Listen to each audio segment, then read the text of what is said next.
उतरणार का महायुतीच्या प्रचारासाठी खासदार राजेंद्र गावित?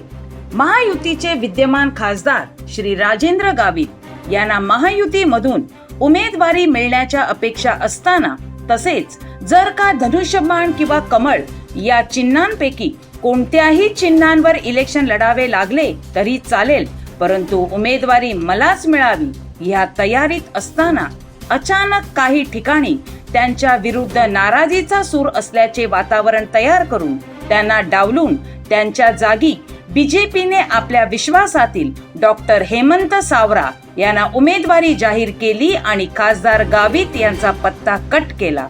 हा त्यांना फार मोठा धक्का होता, कारण महायुतीमधून शिवसेना आणि बीजेपी दोन्ही पक्षात चांगली पकड असल्याने आणि पालघर लोकसभा क्षेत्रामध्ये त्यांचा दांडगा जनसंपर्क असल्याच्या जोरावर दुसरा तिसरा कोणी नसून मलाच उमेदवारी मिळेल या अपेक्षित असताना अचानक उमेदवारी नाकारल्याने आखलेले सर्व आराखडे, मनसुबे, प्लॅनिंग ह्यावर अचानक पाणी फिरल्याने खिन्न झालेले मन, कार्यकर्त्यांत नैराश्य पसरल्याने स्वतःसाठी मताची जुळवाजुळव करत असताना अचानक दुसऱ्या उमेदवारासाठी मते कशी मागावी असे उघडपणे विरोधी सूर बोलून दाखवत असताना मात्र वरच्या पातळीवर मनधरणी करण्यासाठी अलग अलग नेत्यांवर जबाबदारी देण्यात आली आणि त्यात ते यशस्वी देखील झाले. कारण नाराज असलेले विद्यमान खासदार आता युतीचा धर्म म्हणून आम्ही सर्व भाजप उमेदवार हेमंत सावरा यांच्या विजयासाठी सर्वतोपरी प्रयत्न करणार असल्याचे बोलू लागले आहे.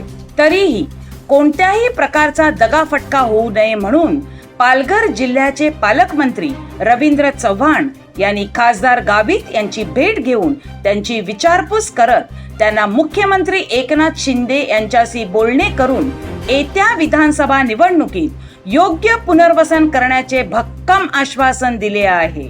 2 दिवसापूर्वी विद्यमान खासदारांच्या नाराजीचा सूर आता बदललेला आहे. आता ते सौम्य झाले असल्याचे दिसते. आम्ही सर्व एकत्र प्रयत्न करू आणि युतीचा उमेदवार विजयी करू, युतीचे धर्म पाळू असे मुरब्बी राजकारण्याप्रमाणे उद्गार काढून नाराजी दूर झाल्याचे बोलून दाखवले. आता त्यांना देखील कळून चुकले आहे की राजकारणात जास्त काळ नाराजी, रुसवे फुगवे चालत नाहीत.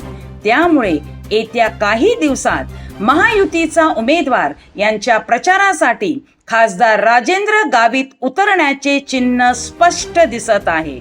बघूया या सत्तेच्या राजपटावर पुढे कोणते खेळ खेळले जातात आणि कोणते समीकरण बदलत जातात.